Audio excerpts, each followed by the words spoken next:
व्रत का सबसे पहला नियम, एकादशी व्रत का सबसे पहला नियम है कि आप जिस दिन व्रत करो उसके एक दिन पहले भक्ति का संचार इस हृदय में कर लो। भक्ति का संचार इस हृदय में कर लीजिए। जिस दिन आप व्रत करो, जैसे एकादशी का व्रत कर रहे हो तो दशमी के दिन शाम का समय जब आवे, रात्रि जब होने लगे, शाम का समय आवे और रात्रि का आप जब भोजन ग्रहण करो तो उस भोजन में कोई ऐसा पदार्थ ग्रहण मत करिए जिस पदार्थ के कारण आपकी एकादशी बिगड़ जाए।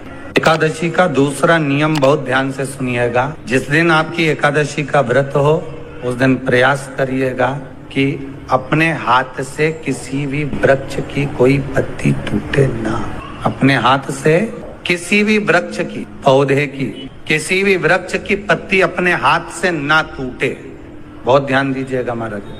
एकादशी का ये दूसरा नियम है कि अपने हाथ से किसी पौधे की, किसी वृक्ष की, किसी डाली की कोई पत्ती ना टूटे, इसका प्रयास करिए। यहाँ पर तीसरे नंबर का जो, चौथे नंबर का जो उपाय बताया है, उपवास करने का जो नियम बताया, उसमें वर्णन किया एकादशी के दिन अगर आपका व्रत है तो आप भूलवश भी डब्बे में रखी हुई रोटी गाय को ना देते हुए कुछ थोड़ा सा फलहार, कोई केला, कोई सेब, जो आप खाते हो, अंगूर, पपीता, जो आप ग्रहण कर रहे हो उसका थोड़ा सा भाग आप गाय को प्रदान। रोटी ही दी है, डब्बे में से निकाल के ले गई, गाय आई है, रोटी देना, देव मना नहीं। बाकी के दिन आप आपके बेटे से कह दो रोटी दिया बेटा जा, पर आप अपने हाथों से, आपका व्रत है तो आप फलहार आप कर रहे हो तो फलहार का ही दान गौ माता को दी। पांचवा वर्णन किया चतुर्थ भाव में, बन सके जितना एकादशी के दिन भगवान का ओम नमो भगवते वासुदेवाय का जाप करें या अपने गुरु मंत्र का स्मरण करें, जाए जो मंत्र आपके हृदय में समाहित हो, श्री शिवाय नमस्तुभ्यम, ओम नमः शिवाय, राम कृष्ण शिव, जो मन पड़े उसका भजन करें, पर दिल से करें। जितनी देर करते बने उतना देर करें। माला पकड़ने की भी जरूरत नहीं कि माला पकड़ के बैठो, तो घट की जिब्या से जप लो नहीं जी वही उत्तम ही पूरा हो जाए। पांचवा नियम कहा, जिस दिन आपका व्रत रहे किसी निंदक से बात, निंदक जानते हो, भाई दूज के दिन, दिवाली की जो भाई दूज होती है ना, होली दिवाली की जो दूज होती है, उनमें ऐसा गोबर का भाई दूज बनाते हैं और पास में एक चुगलखोर भी बना है और चुगलखोर के ऊपर ऐसा भाटा धर दे, एक पत्थर। अब तुम्हारे उधर रखे कि नहीं रखे हमें नहीं मालूम रहे हो, जितने आस्था पे सुन रहे हो, पर हमारे इधर तो ऐसा रहता है, गोबर का भाई बहन बनाए और उसकी पूजन करे, उसके पास में गोबर का चुगल चोर भी बनाया, उसके ऊपर बाटा था। कथा वर्णन कर रही है, निंदक से बात ना करें।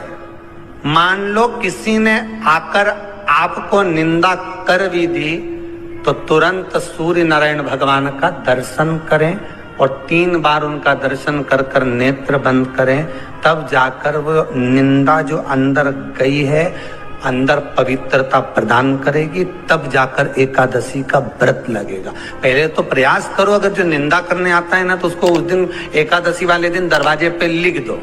फिर कहा जीव की हत्या ना करे, अगला नियम है, अपने द्वारा जीव की हत्या ना हो, प्रयास करना, किसी को कष्ट ना हो। 18 नियम में से एक नियम और, प्रयास करिएगा एकादशी जब भी करें तो द्वादशी से जुड़ी हुई करें, दशमी से जुड़ी हुई एकादशी कम करें। जो वैष्णवों की एकादशी कौन सी होती है? जो एकादशी द्वादशी से जुड़ी हो, दशमी से नहीं। दशमी से जुड़ी हुई एकादशी व्रत कहलाती है, द्वादशी से जुड़ी हुई एकादशी पुण्य फल प्रदान कर कर वैष्णवों को भगवान के चरण में छोड़ आती है, इसलिए एकादशी द्वादशी से जुड़ी हुई। फिर अगला वर्णन किया गया महाराज, शास्त्र कहता है, अगला वर्णन जो किया गया उसमें बताया, प्रयास करें जिस दिन एकादशी हो उस दिन घर में बुआरी, झाड़ू आदि जो लगती है वो दूसरा लगा। क्यों?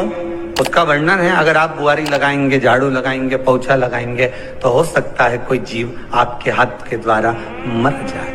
सारे व्रतों में केवल एक व्रत ऐसा होता है एकादशी का, जिसका उद्यापन पहली एकादशी पर भी कर सकते। सारे उद्यापन में केवल एक उद्यापन ऐसा होता है, सारे व्रतों में एक व्रत का उद्यापन ऐसा होता है, वो है एकादशी का।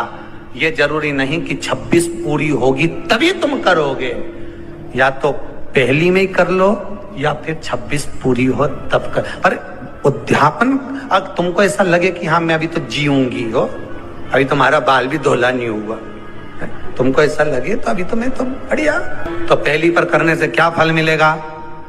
तो एकादशी की नियमावली कहती है, अगर मान लो आपने पहली एकादशी पर भी उद्यापन कर लिया, इसके बाद में जितनी एकादशी करोगे वो सारी तुम्हारे खाते में जुड़ती जाएगी। मतलब बैंक में खाता खोल लो, ठीक है, खाता खोल लिया, अब जितना कमाता जाओगा उसमें डालते जाओ, जितनी कमाई करके लाओगे उसमें जमा करते जाओ। एकादशी एक बार उद्यापन पहले में भी हो गया तो बाकी का पुण्य तुम्हारे खाते में आ जाए। एकादशी का उद्यापन बड़े महीने में माघ शुक्ल एकादशी के दिन, माघ का महीना हो, शुक्ल पक्ष की, जम के बोलिए, एकादशी हो, प्रयास करना कि आप उद्यापन करें, भले 5, 10, 11, 12 जितनी एकादशी हो जाए, 26 हो जाए तो ज्यादा अच्छी है, नहीं तो आप करें तो माघ महीने की शुक्ल पक्ष की एकादशी के दिन आप उद्यापन करें।